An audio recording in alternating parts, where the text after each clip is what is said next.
सीताराम महाराज की, श्री हनुमान जी महाराज की, चंद्रशेखर भोलेनाथ की। श्री मैया ने प्रभु को बैठाई, सुंदर सुंदर अवेर प्रभु को खिलाई। अनेक प्रकार से मैया आज निहा रही हैं, आंखें झुलमिला गई हैं, बाल सफेद हो गए हैं। गुरु जी के वचन याद आ गए। सेवरी मैया से कहे थे, सबरी गृह जब राम ही आए, गुरु जी के वचन समझ जिए आए, गुरु जी के वचन समझ ही आए। याद आ गया कि गुरु जी ने कहा था, इसीलिए हम कहते हैं कि भगवान पर भरोसा रखिए, गुरु जी के वाणी में विश्वास रखिए, श्रद्धा रखिए। और एक आपको बताएं, हम जिससे प्रेम करें, किसी से, चाहे भगवान से, इंसान से, अपने माता पिता से, भाई बहन से, उसमें फिर स्वार्थ मत लाइए। संबंध जब भी बढ़ता है जब स्वार्थ आ जाता है। निस्वार्थ प्रेम करिए माई बाप, निस्वार्थ करेंगे। हमें न शिष्य से लोभ होना चाहिए और न शिष्य को गुरु से लोभ होना चाहिए। संबंध निश्चित चलेगा। जब रिश्ता बिगड़ता है, जहाँ लोभ प्रवृत्ति आ जाती है, और हम जब प्रेम करते हैं तो वहाँ रिश्ता चलता है, व्यापार नहीं चलता है माई बाप। इसलिए आप सभी भगवान से भी प्रेम करिए। तो आशा करके नहीं कि हमको भगवान बड़ा हेलीकॉप्टर दे तो हम पूजा करेंगे, नहीं, भगवान से केवल प्रणाम और पूजा पाठ करिए। आप सभी जानते हैं प्रभु, आप भगवान अगर हैं तो सब जानते हैं ना क्या चाहिए मुझे।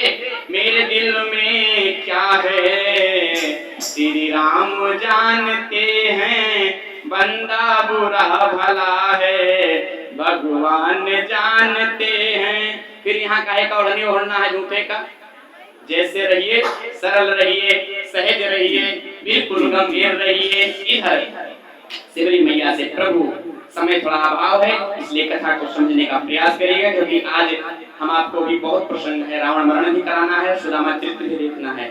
इधर मेरे प्रभु शिवरी मैया को अनेक आशीर्वाद देकर चले, धीरे धीरे मेरे प्रभु चले। एक बार की बात है, प्रभु माँ का श्रृंगार करने लगे।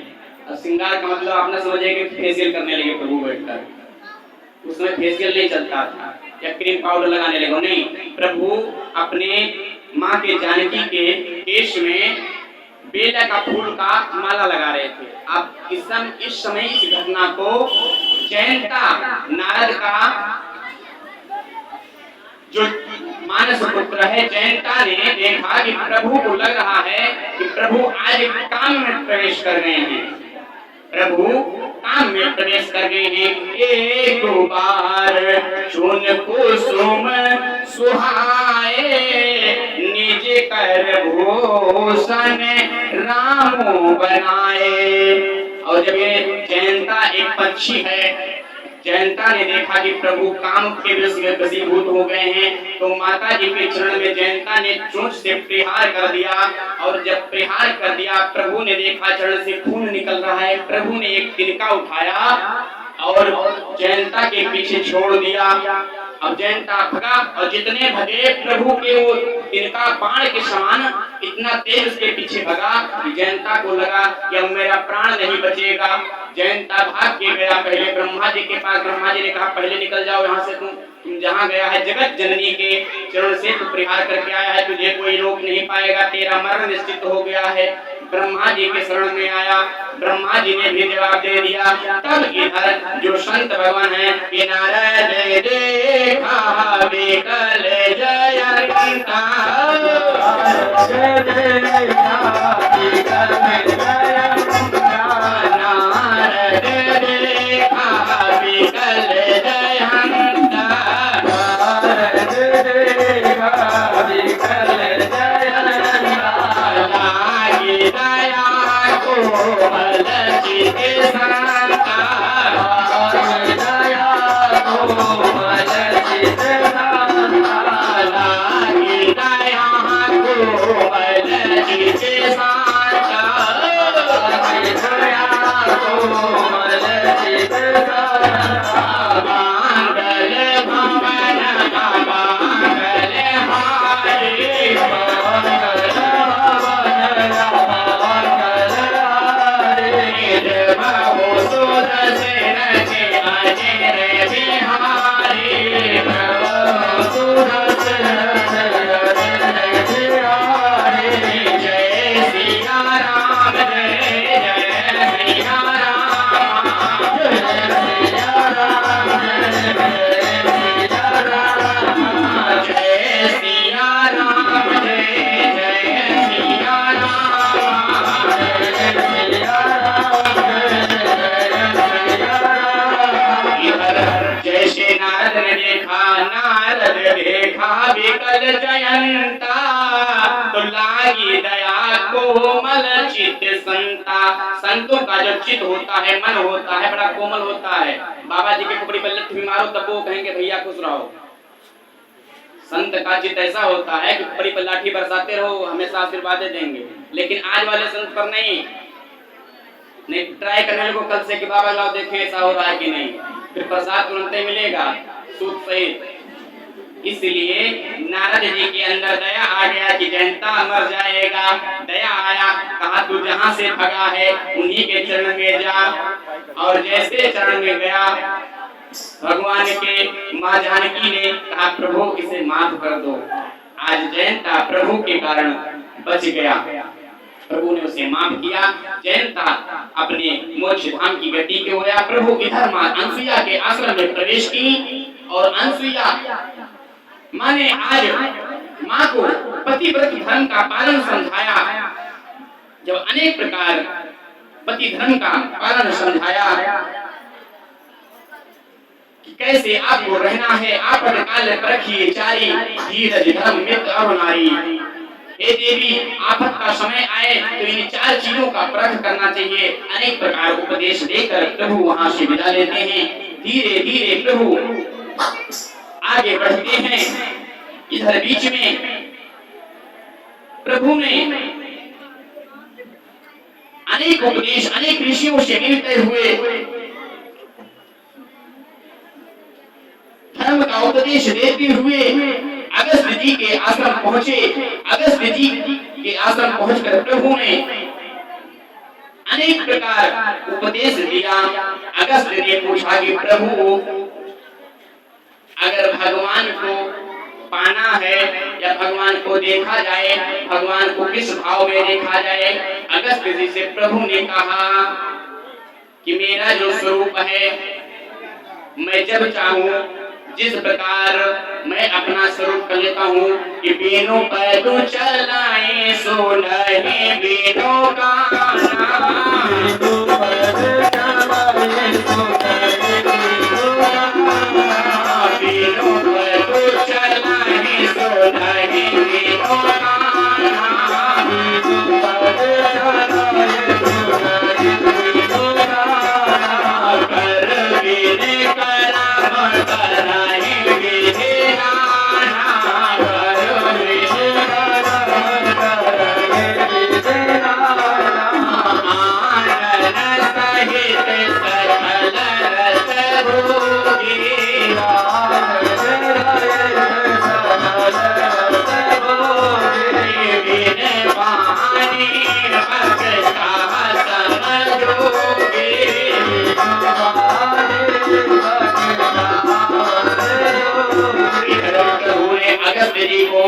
प्रकार की भक्ति दी है। प्रथमो भगत संतन कर संगा, प्रथम भगत संतन कर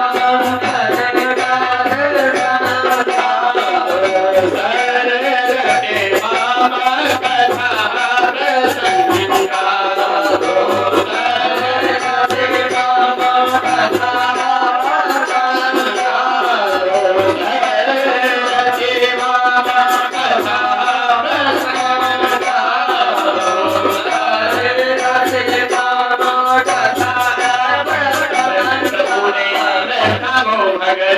संतन कर संगा, तू शरीर मम कथा प्रसंगा, मंत्र जाप मम दृढ़ विश्वासा, पंचम भगति जो वेद प्रकाशा।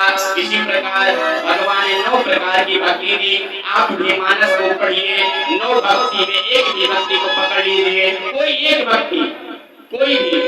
आप प्रथम भगत तो सरल है।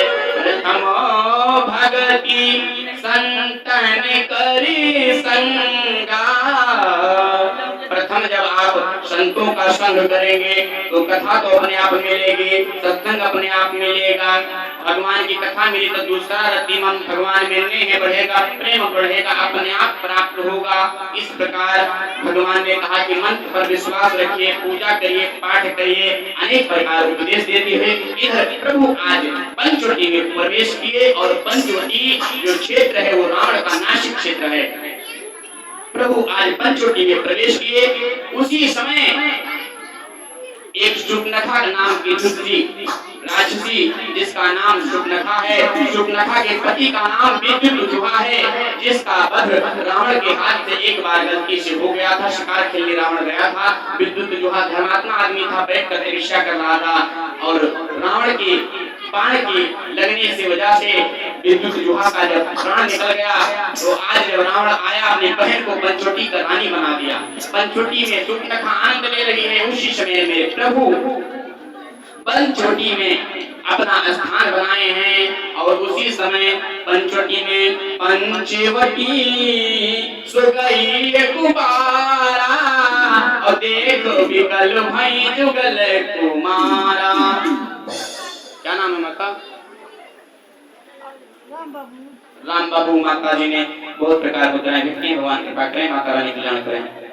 उधर पे समझो। इधर सुपनखा ने प्रभु को देखा तो विकल हो गए। कहा क्या कि मोह श्याम पुरुष, तुम श्याम पुरुष न हो सम नारी, तुम श्याम पुरुष न हो सम नारी,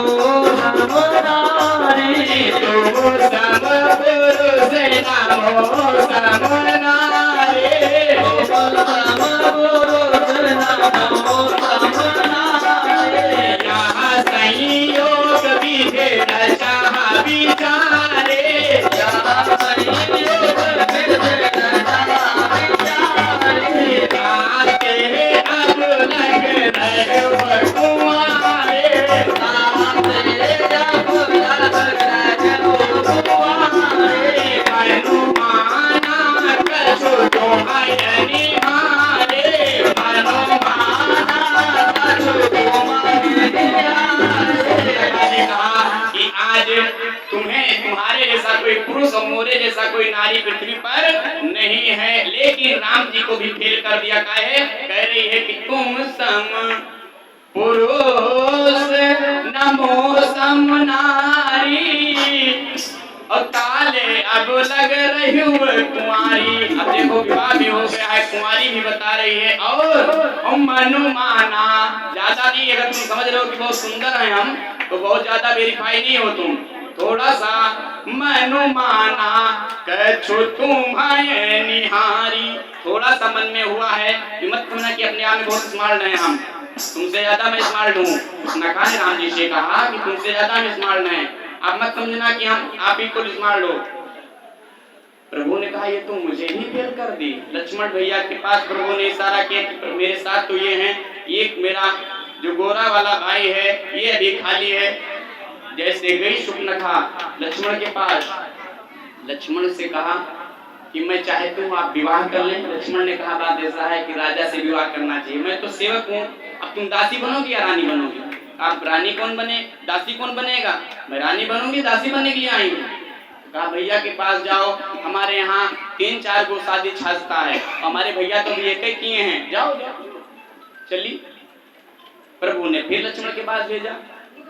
जब बार बार 2-4 बार ऐसा हुआ, क्रोध आ गया। और आपको बताएं जो थोड़ा सा चिड़चिड़ा आदमी होता है ना, उसको जल्दी क्रोध आ जाता है। अब सुपनखा को क्रोध आ गया। जैसे सुपनखा को क्रोध आया, अपने राक्षसी वेश में आ गई। और राक्षसी वेश में आई तो मन में विचार की, कहा कि मेरे स्रोत केवल ये है सीता, स्त्री है ना दोनों के बीच में, इसको समाप्त करूंगी तो एक में से एक राज्य हो जाएगा। माँ के सामने जैसे अपने राक्षसी वेश में सुपनखा मुख फाड़ कर दौड़ी, प्रभु ने लक्ष्मण को इशारा किया और लक्ष्मण भैया ने अपने धनुष से बाण निकाला और नाक कान एक ही क्षण में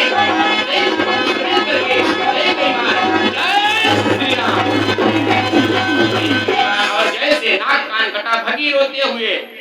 सुपनखा सोची कि पहले भैया के पास जाऊं या यार के पास जाऊं। सुपनखा ने सोचा पहले खरदूषण से शुरुआत करती हूँ। खरदूषण के पास पहुंची, खरदूषण से कहने लगी भैया तुम्हारे रहते हुए इस जंगल में मेरी ये दशा हो गई। सुनते क्रोध आ गया, खरदूषण चला सेना लेकर जब आया इधर मेरे प्रभु ने लक्ष्मण से कहा कि लक्ष्मण माता कभी युद्ध नहीं देखी, इनको थोड़ा कुटिया में ले जाओ, मैं इनको संभालता हूँ। मेरे प्रभु ने ऐसी माया रखी कि खरदूषण के जितने सैनिक थे आपस में एक दूसरे को राम राम नजर आने लगे और एक दूसरे में ही आदमी लड़ करके मर के समाप्त हो गए। बोले राजा रामचंद्र भगवान खरदूषण का क्षय हो गया। सुपनखा फिर लगी और भाग कर आई रावण के पास। रावण से कहा भैया आपके रहते आपके पंचवटी में मेरा नाक कान कट गया और मेरा नाक कट गया तो आपका नाक कट गया। अब इतना जैसे कहा तो फिर आग में घी डालने में माहिर है सुपनखा। रावण से बोली। रावण ने कहा बहन तू जा, अच्छा ये बता मेरे पास आई खरदूषण के पास नहीं गई थी? कहा भैया खरदूषण के पास गई थी, खरदूषण का तो धुआं निकल गया। रावण विचार करने लगा कि खरदूषण मोह समबलवंता, अब ये इन्हें न मराए बिन भगवंता। खरदूषण तो मेरे समान बलवान था, भगवान के बिना कोई मार नहीं सकता है। विचार करने लगा और जब विचार किया उसे पता चला, जब पता चला अपने मामा मारीच के पास गया। मामा मारीच के पास गया, मारीच से कहा कि मामा कल आपको सोने का मृग बनना है। मारीच ने कहा कि हमें सोने का मृग बनना है, काहे के लिए? कहा कल 2 वनवासी आए हैं।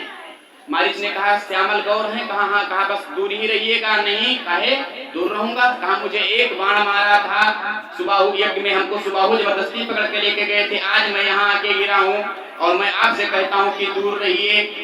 रावण ने कहा कि अगर तुम नहीं चलोगे तो मैं तुम्हें मार दूंगा। मरता क्या नहीं करता माई बाप। मारीच तैयार हो गया।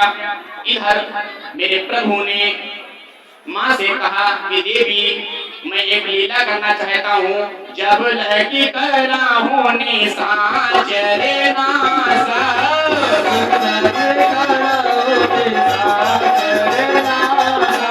तुम पावर तुम कर हो निवासा, तुम पावर कर हो निवासा। माने से कहा मान्य संजय तिवारी जी ने 21 रुपया भगवान के चरणों भेंटी है। माता रानी के पाठ रहे, सदा भंडार भरे। प्रभु ने कहा कि हे देवी जब तक मैं दुष्टों का संहार करूंगा आप पावक में प्रवेश करके अपनी छाया चित्र मेरे साथ रखिए। और इस समय जब ये प्रभु से मां ने बात की तो लक्ष्मण जी भी इस बात को नहीं जान पाए। इधर रावण चला है आज माता जी का हरण करने के लिए। मेरे उस समय क्या नाम है माता? बाबू नाम बताओ। वरिंदर कुमार की माता जी ने बहुत मुद्राएं भगवान के चरणों में प्रेम की है, भगवान से आशीर्वाद को प्रेम। इधर रावण चला मेरे प्रभु के सामने। मारीच आज सोने का मृग बनकर आया है, लीला कर रहा है। माँ ने देखा कि मृग उछल रहा है, प्रभु से माँ ने आज्ञा की आज हम चाहते हैं कि इस मृग को आप मारकर इसकी छाल को अपने कुटिया में लगा दे तो कुटिया की शोभा बहुत अच्छी बन जाती है। मेरे प्रभु लक्ष्मण को सौंप कर मां को चलते हैं। मृग छलका है तो माया को हम आपसे बताते थे कि माया हमें पकड़ती है, माया को हम नहीं पकड़ सकते। माया का मारीच है।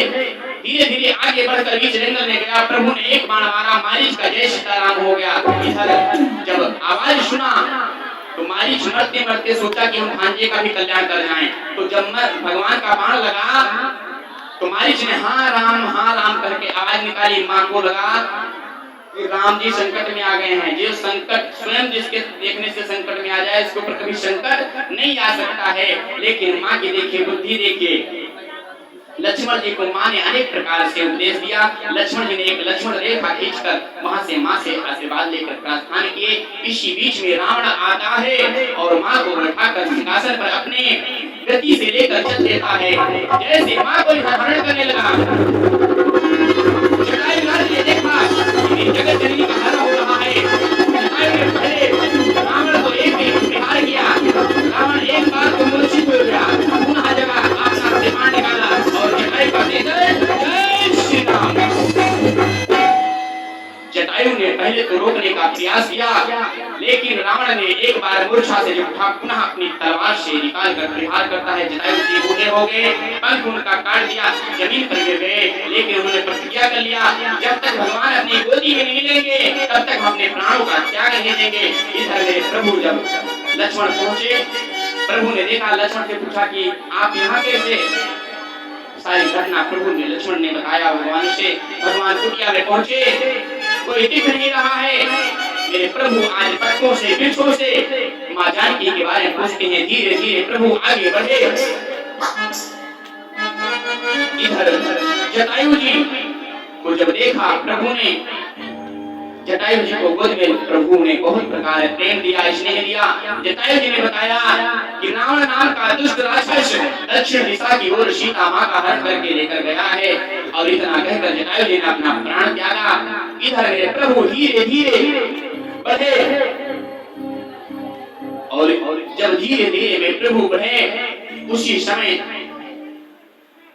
किष्किंधा नामक पर्वत प्रभु के पास दूर से दिखाई पड़ रहा है। इधर किष्किंधा पर्वत पर बाली और सुग्रीव जो दोनों आपस में भाई हैं, बाली के डर से सुग्रीव हमेशा उस पर्वत पर ही रहता है, क्योंकि उस पर्वत पर बाली को श्राप मिला है कि इस पर्वत पे जाएगा तो वो भस्म हो जाएगा। सुग्रीव ने देखा कि दो वनवासी धनुष बाण लेकर आ रहे हैं, तो हनुमान जी को भेजा कि पहले जाओ पता लगाओ, अगर बाली ने भेजा है तो मैं ये शिला छोड़कर भाग जाऊंगा। मेरे हनुमान जी प्रभु पहुंचे। उधर से हनुमान जी ने अपना भेष साधु का बना लिया और साधु बनकर भगवान के चरण में प्रणाम करने लगे। भगवान ने उठाया नहीं, क्यों? भगवान का नियम है। भगवान का नियम क्या है?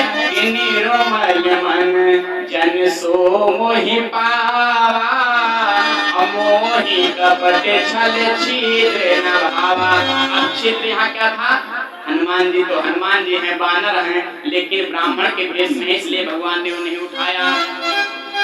आज जब हनुमान जी अपने रूप में आए, पूरी कथा पूछे, हनुमान जी गदगद हो गए, रोने लगे। अरे हनुमनो हमार हनुमनो हनुमनो हमार हनुमनो हमार